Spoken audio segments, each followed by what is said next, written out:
Hello guys, just want to share a small piece of information with you all. Just now we have completed taking the heavy fuel oil bunker. So how many samples of bunker need to be taken?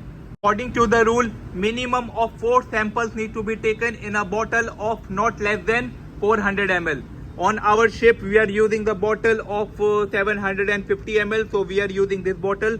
So what are the 4 samples that we are taking? The first is one for the laboratory.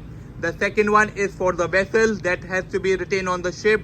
The third one is for the marpole, and the fourth one is for the ship barge. And in some extreme cases we are taking the fifth sample. In any case we have a bunker surveyor on board, so we are taking the fifth sample for the bunker surveyor.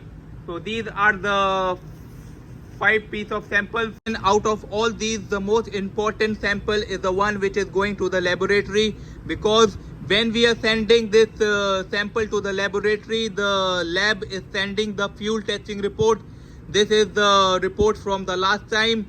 So in the report we'll be having the important parameters like the density, the viscosity, flash point, sulfur content, water content, and the other important parameters. The other important parameters includes the minimum transfer or storage temperature. So this is the temperature at which the transfer pump has to transfer the fuel from the storage tank to the settling tank.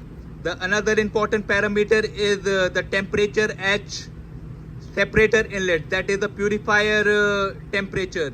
The third important parameter is the temperature for injection viscosity, that is your main engine and auxiliary engine has to be set at this particular. For how long the samples have to be retained on board, so until the fuel is consumed, but in any case a period of not less than 12 months.